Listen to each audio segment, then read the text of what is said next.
Yan mga ka-trippings, nandito ako sa tabing dagat sa may Embarcadero. Iti-testing na natin yung ating cruise control. Ito.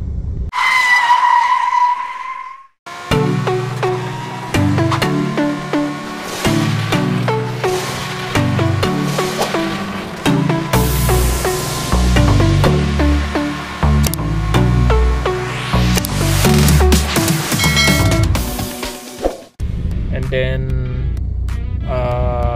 titingnan din natin kung nagpa-function siya ng maayos. And then ituturo ko na rin sa inyo kung paano yung tamang paggamit ng cruise control natin, kung paano natin siya isi-set, paano tayo magdagdag ng speed, mag-reduce ng speed niya.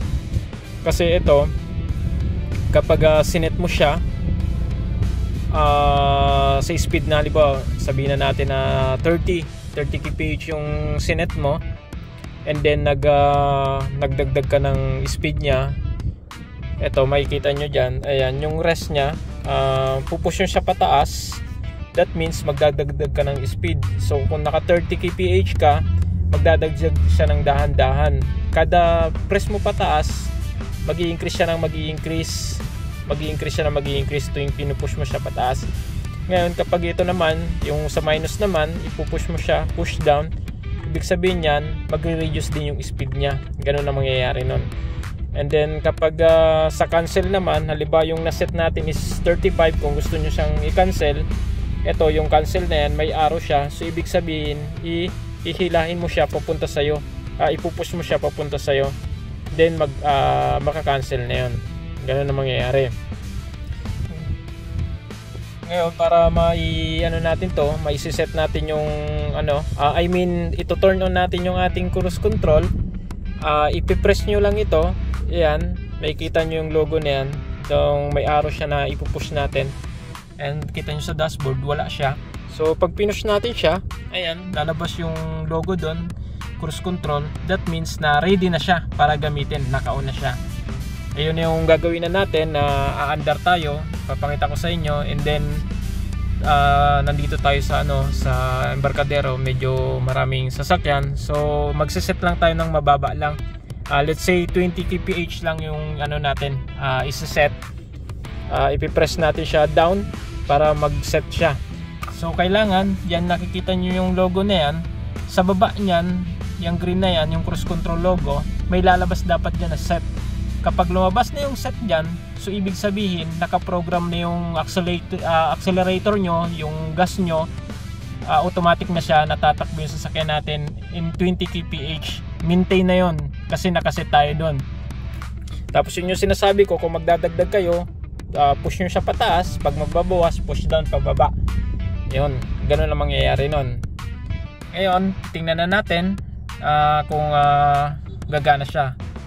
At meron pa pala reminder din, kapag yung halimbawa na nakaset na tayo, nakaset siya dyan, lumabas yung set, and then nagpress kayo ng preno, yung brake pedal, prenes nyo, mai-interrupt siya. So ibig sabihin mawawala yung set na yon, ibig sabihin nag-reset siya automatically.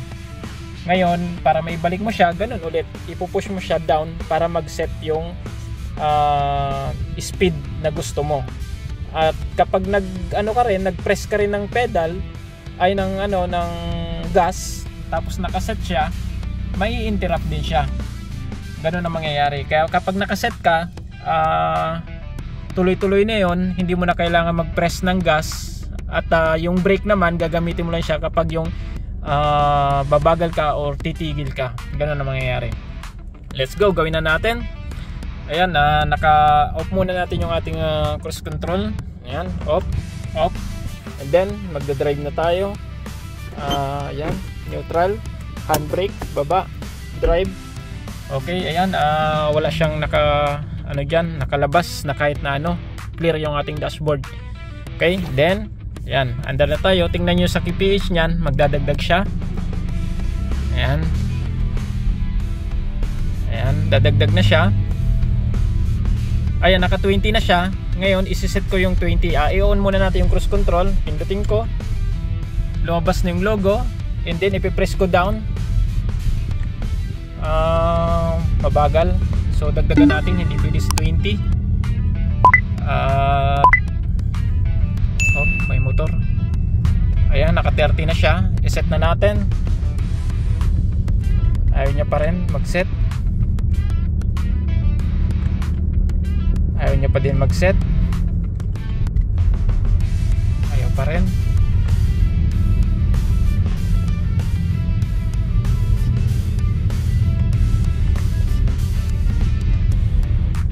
Ayaw niya mag-set.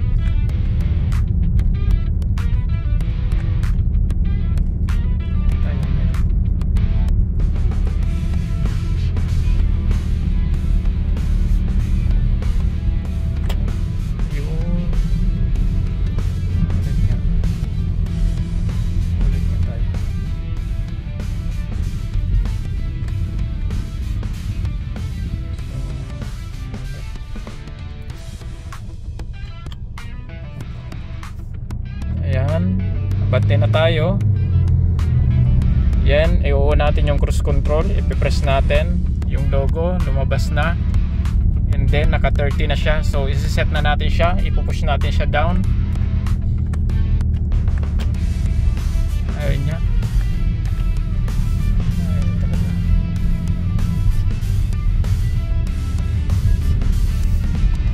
Ayan, naka ano siya, naka 40. I-set natin.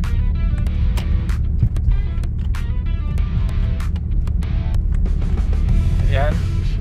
Ayan, nakaset na siya ng 40. So ibig sabihin yan, kahit na hindi na ako tumapak sa brake pedal, naka 40 na yan siya. Hindi ako tumapak sa gas, naka 40 na siya automatic. Ngayon kapag magdadagdag ako, ipipress ko siya up. Yan. Yan, maririnig nyo, nag-accelerator siya, nagdagdag siya, yung 40 niya tumaas.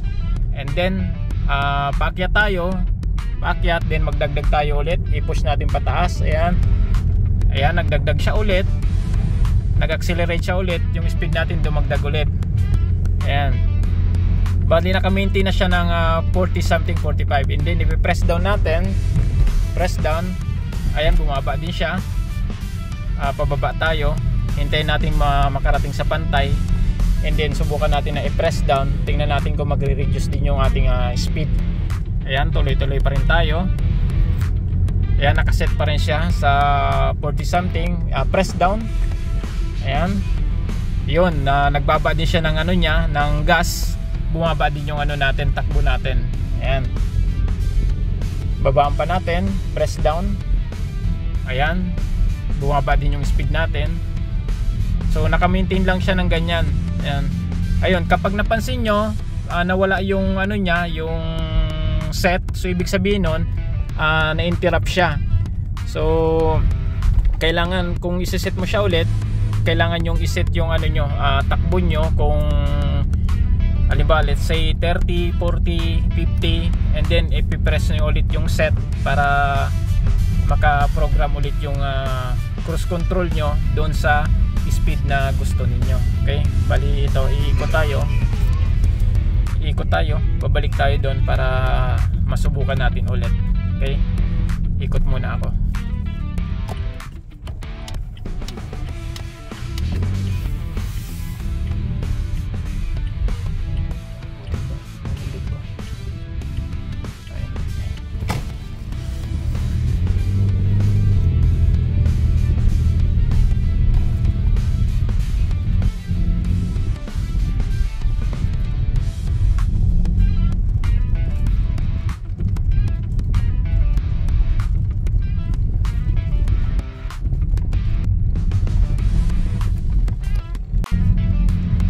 Ayan, balik tayo ulit. Itetest natin siya ulit. Ayan, naka-ano siya, naka 40 kph. Gawin natin 40. Ayan, naka 40 na siya. And then ipipress down natin para ma-set. Ayan, naka-set na siya. Bumitaw na ako sa gas pedal. Ayan, naka-set na siya. 40 kph niyan. Tuloy-tuloy na siya na 40. Ganyan ang mangyayari. Ngayon kapag nag-press up tayo, press up, push up, ayan, mararamdaman nyo yan na nag-accelerate siya, nagdagdag siya ng gas, pero hindi ka nakatapak niyan sa gas pedal. Ganun ang mangyayari, automatic siya kapag naka cruise control kayo. Yung set niya nandiyan pa rin.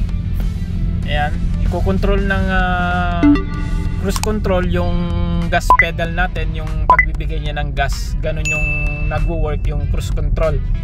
Ayan. Medyo may sasakyan sa harapan natin, hindi ako ayan, magdagdag ako ng isa. Push up. Yun, nag-accelerate siya. And then magbabawas ako. Ayan, bawas pa isa. Ayan, bawas pa isa. Oh, malapit na mag-brake na ako. Ayan. Nag-brake ako. Nung nag-brake ako, na-interrupt siya, nawala yung set natin sa cruise control. Ayan. Yan mga ka-trippings, basta ganun yung explanation ko sa inyo kung paano nag-work yung ating cruise control. Okay? Ayan. Ayan mga ka-trippings, yung tutorial natin, yung installation natin, yung step by step 100% kung paano kayo mag-connect ng cruise control, DIY natin 100%, nandiyan sa link yung video. Ayan, kung mag-build kayo ng product, kompleto na yun, complete set na yun. May kasama na siyang yung cruise control mismo, yung switch, and then meron na siyang dalawang screw, tapos yung niya, yung wire harness niya, yung 3-pin tsaka yung 4-pin. Tapos meron pa siyang kasamang dalawa pang na wire, yung isang maiksi para sa ground, tapos yung isang mahaba galing sa connection natin, yung dito sa may horn socket papunta doon sa ating ECU. Yan mga ka-trippings, yung natin, yung cruise control natin, bali hindi siya advisable gamitin sa sa mga city or sa mga puro paliko na kalsada, kasi palaging nai-interrupt yung ating cruise control. Ayan. Kung city drive ka lang naman or dyan sa mga lapitan lang naman yung biyahe mo, hindi sa'yo advisable na i-activate or i-on yung pwede natin i-on yung cruise control, pero hindi siya advisable para gamitin or iset, kasi napansin ko yung cruise control natin is na siset lang natin siya within the speed of 40 plus. Pag yung lalampas ka lang ng pag yung takbo mo is lumampas na ng 40 kph, doon ko lang napapansin na nag-activate siya. Kapag below siya 40, parang hindi siya nag-activate or parang hindi niya ma-sense. Kaya yun yung advice ko sa inyo. Pero kung halimbawa nagkabit kayo ng cruise control at na-activate nyo siya sa speed na 30 or less than 40 kph, maigi. Pero sa akin kasi yun yung experience ko ngayon habang ginagamit yung cruise control. Yung cruise control is maganda siya gamitin kapag yung malayuan yung biyahe mo, lagi ka sa highway dumadaan. Yan, kapag yung takbo mo is matataas na, yung above 50, 60, 70 yan, maganda gamitin siya kasi masiset mo talaga yung speed na gusto mo, and then yun nga, relax na yung paa mo, hindi ka natatapak sa gas pedal. Bali yung paa mo is naka-ready na lang siya sa brake na lang. Kapag yung magpapabagal ka or hihinto ka, doon mo na lang magagamit yung paa mo or gagamitin yung paa mo sa brake pedal. Kapag nasa highway ka naman, kapag nakasit naman yung cruise control mo, pa rin naman siya, pwede ka pa rin naman mag-increase ng speed at mag-lower ng speed gamit yung cruise control switch natin. Yun yung up and down. Yun, ganun yung mangyayari kapag meron kayong cruise control. Okay, mga ka-trippings, yan yung ating ngayon, yung video natin regarding sa ating cruise control. Okay, kung nagustuhan nyo yung video natin ngayon, yung content natin, palike na lang, subscribe, and then share para marami pang makaalam na yung ating Toyota Vios nag-work sa cruise control at working siya 100%. Okay, so always mga ka-tripping, have a good day, have a safe trip always. Bye bye.